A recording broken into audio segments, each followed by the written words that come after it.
Bienvenidos al 29º capítulo de El Rincón de la Estilográfica. Les habla su anfitrión Santiago Solano, generando desde Bogotá, en Colombia, para toda la comunidad de habla hispana.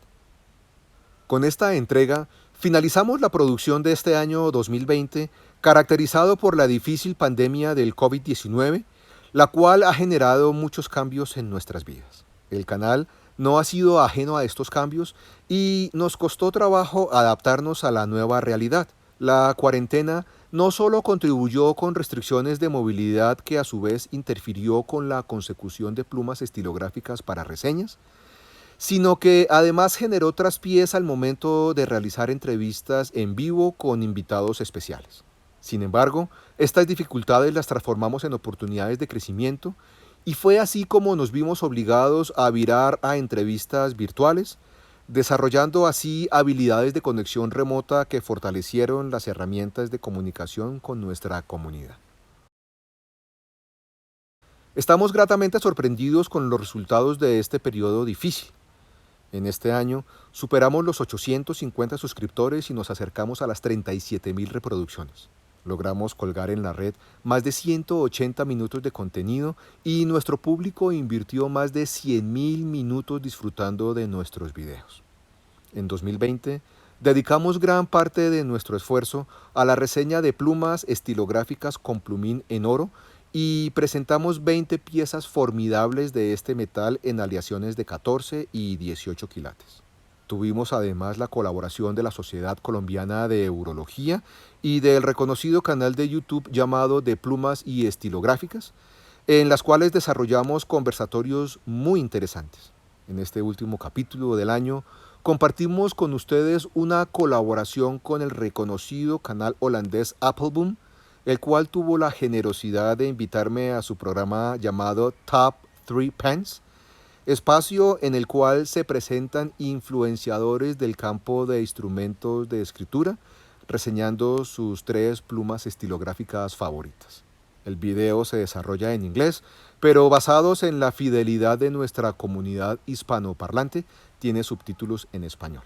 Los dejo pues con este video del canal Appelboom, agradeciéndoles por acompañarnos en este 2020 y por difundir nuestro contenido en las redes sociales. Les deseo unas felices Pascuas de Navidad y que el 2021 esté lleno de amor, paz y sobre todo de salud en estas épocas difíciles de pandemia. Abrazo cordial para todos.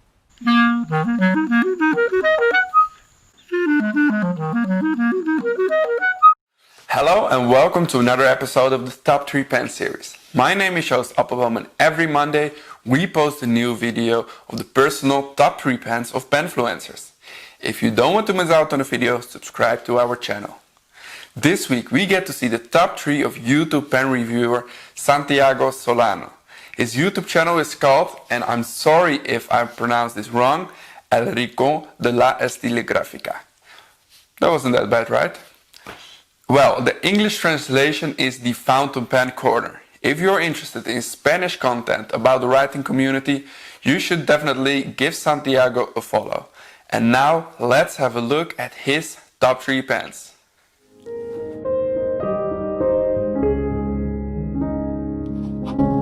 Greetings from Bogota, Colombia in South America.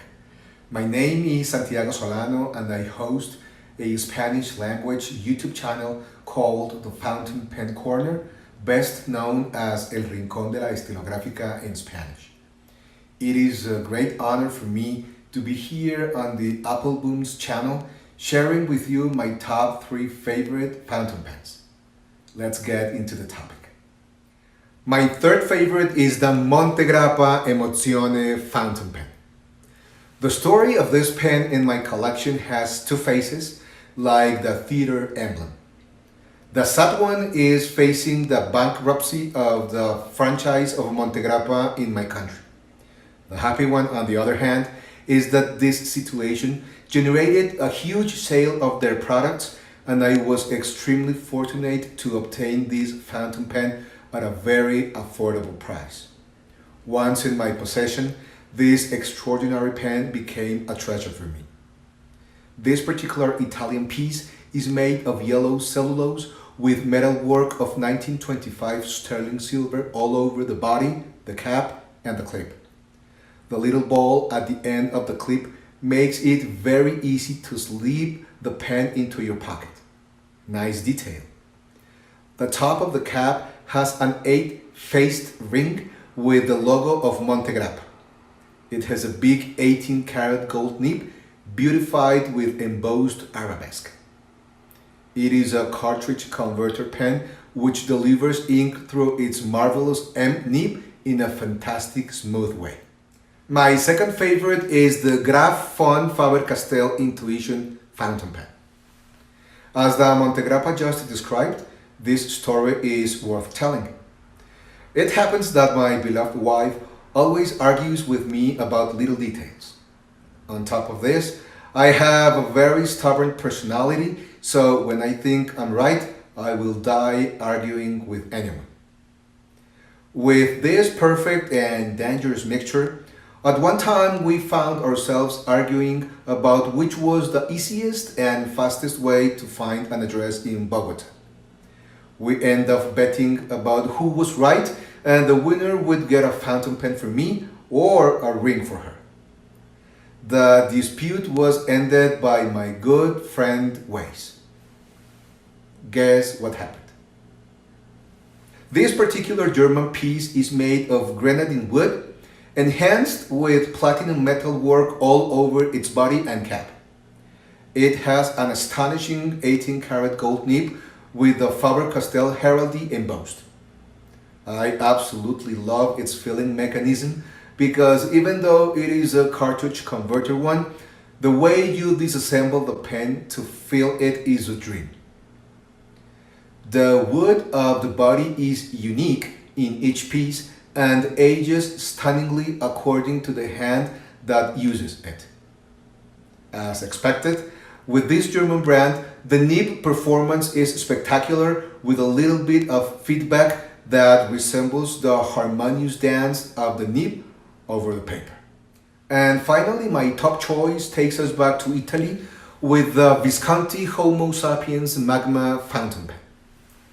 Another great story that needs to be told. A very good friend of mine, knowing my expertise in fountain pens, asked me to help him with the restoration of his very old vintage Parker Duofold fountain pen. It was in very poor condition due to its age and lack of care. Its restoration was way beyond my knowledge.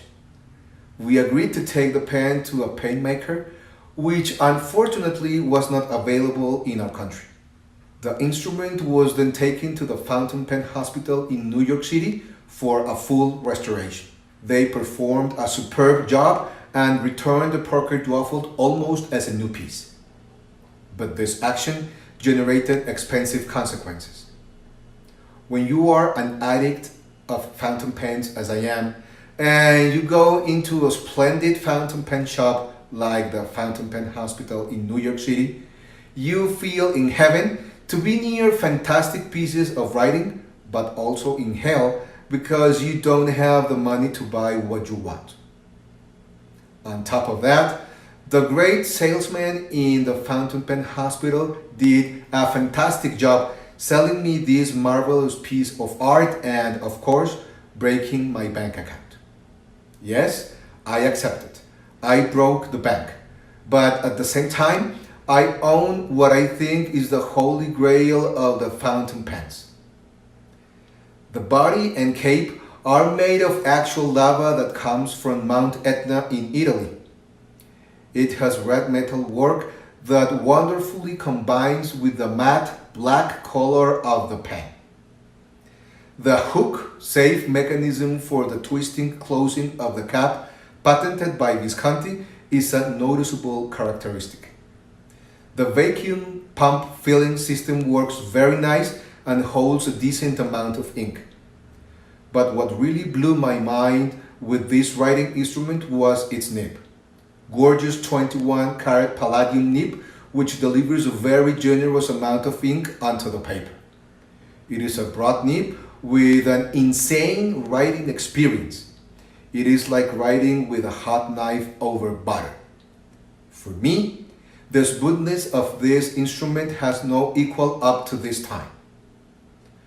It was an indescribable pleasure for me to share my top 3 fountain pens and their stories with the Apple Boom community. Be safe in this pandemic period and keep writing.